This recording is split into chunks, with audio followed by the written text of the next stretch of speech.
Easter encounter. Siguro yung iba sa atin, babalik sa school. Pero ano pa yata, bakasyon yung iba. No? Yung iba naman, yung mga working, babalik na sa trabaho, Lunis na naman. Oh. Pero, itong mga daily lives natin, daily routine, no? We are encouraged to live a new life, no? A new life with a new hope coming from Christ, no? Pagbalik natin sa ating daily routine bukas, no? We are called to be the hope of Christ to me. Pero at some point, no? Christ will be lost, dahil sabi ko kanina, if hindi natin siya i-take care, hindi natin siya alagaan. For example, no? In this Easter encounter, tinuruan tayo mag-pray. Kaya kung mapapansin ninyo, no, from time to time, tatahimik, we go to prayer, no, in silence, no. O kaya naman, minsan, pagbalik natin, mamaya, aawayin kagad natin yung magulang natin, kapatid natin, no. So, many conflicts will try to destroy the hope that we receive from Christ, no. Any situations uncomfortable, kunwari, ay, busy ako, hindi ako mag-pray. O kaya naman, hindi ko trip makipagbati sa kapatid ko o sa magulang ko. Those situations will try to destroy yung hope na na-receive natin this Easter encounter. Also the fruits. Those situations will try to destroy, no? So, siguro, karamihan sa atin, no? Students, no? Pwede nung sabihin, I cannot pray, I'm very busy. O kaya, I won't follow you, Lord, muna. Kasi may kagalit ako sa community. That will try to destroy that hope. O kaya naman, I will not follow you muna, Lord. Kasi may elkyo kami ng jowa ko na nagbiberbong din. Wala kang pinapatamaan, ha?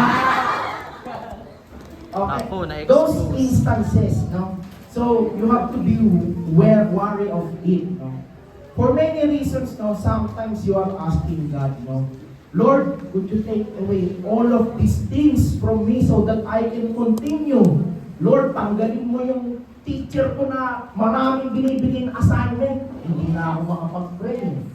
O kaya naman, Lord, yung boss ko sa trabaho, grabe, akala mo CEO ng company kung magbigay, pakitanggal, hindi na ako makapag-pray, no? O kaya, Lord, sana, bigyan nyo ng pasensya yung tropa ko, yung boyfriend ko, or yung girlfriend ko, para naman may peace of mind na ako at makapag-continue ako mag-pray or mag-serve sa community. Minsan, yun yung panalangin natin in order to follow Christ. Wait lang, ha? Medyo pagdulas ang aking kamay. Okay. Despite all those situations, no, I would like to share one passage that helps me personally every time I find it hard to persevere in following Christ. It is in 2 Corinthians 12, 6-9. I won't read the whole, no? Pero dito, si St. Paul, no? Si St. Paul yung sumulat ng Book of Corinthians, no? Sinabi niya, kasi yung prayer niya ito kay Jesus is during the time na nahihirapan siya, no? So, sinasabi niya kay Lord, no? Lord, no? 3 times I pleaded you, no? Take away all of this, no? Take away the thorns in my flesh so that I can follow you. Pero alam niyo kung ano yung sinagot ng Jesus kay St. Paul, no? Sabi niya, my grace is sufficient for you. For my power is made perfect in weakness. So, my dear friends, my dear friends, my dear brothers and sisters, no? Kapag meron tayong situation or instances na, Lord, nahihirapan ako mag-pray kasi busy ako. Lord, may conflict sa relationships na meron ako, hindi ako makapag-focus sa iyo, no? Isa lang ang sinasabi ni Lord, my grace is sufficient for you because my power is made perfect in those weaknesses, in those situations, no? Kapag nahihirapan kayo, God's grace is there. Kapag may relationship conflicts, any other situations, by grace, despair. Malalampasan niyo yan. My grace is sufficient for you. Because God's grace is sufficient. No reason, kahit anong reason, is powerful than the grace of God. Even if you are busy, God's grace is sufficient. Even if you have conflicts in relationship, God's grace is sufficient. God is the God of reconciliation, understanding, and more importantly, hope. His grace will teach you to be loving and also merciful at the same time. When you struggle in following of Christ, always remember these words from Jesus. My grace is sufficient for you. So, here in Verbum Day, we are teaching 4 exercises on how we can persevere in following Christ. We have prayer, number 1. Next, fraternal love or community. Please remember, Please remember, Then, next is cross, and last one is mission, So, we are encouraged to persevere in order to become hope for many. Because when Christ was resurrected, kagabi sa Easter Vigil, Christ is telling us we are all His hope, Pero how prayer, how does the prayer makes us, when we persevere in prayer, makes us the symbol of hope. In prayer, let me tell you, this Easter encounter will not be possible if our kuya who gave the talk from the first 3 days up to date, if the missionaries and missioneros didn't pray, do you think this Easter encounter will be possible? I don't think so. Then next, fraternal love, fraternal love or community. Siguro sa mga hindi familiar sa fraternal love is more of relationship, brotherly, sisterly relationship, Hindi lang sa mga kadugo natin, hindi lang sa circle of friends natin, but most, all of us as one community. Do you think if galit-galit kami, mga kuya dito, do you think you will receive hope in this Easter encounter? I don't think so. Next is cross, Jesus carried His cross from the Good Friday and was resurrected on Easter Sunday. Do you think if Jesus did not carry His cross, do you think we will have hope in this Easter encounter? I don't think so.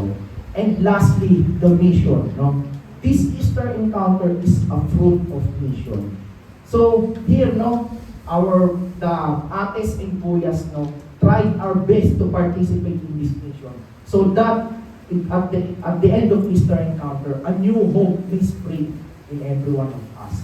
If the mission is not, hindi nangyari yung mission, do you think we will all have hope? I don't think so. So now, we will be going to our workshop. In our workshop, we will try to deepen on those 4 exercises, how we can persevere and how we can be the hope for the world. So, ulit ko, ano yung 4 na exercises? Number 1, very good, there is hope. Number 2, or community. Okay. Number 3, and number 4, okay. So now I will be announcing the groups and kung saan tayo. Okay. So the groupings, I will call the first one Group A. Ito yung mga members ng Group A. You will be with me on the first stop doon sa likod ng simbahan. So, yung sharing group kay Kuya Bong, you know who are you? Kuya Bong, the group of Dali. Sino yun? Yung mga group ni Dali. Okay? Then, yung group ko, yung group 3. Asan kayo? Taas kamay. And group 3 sa and then, that is group A.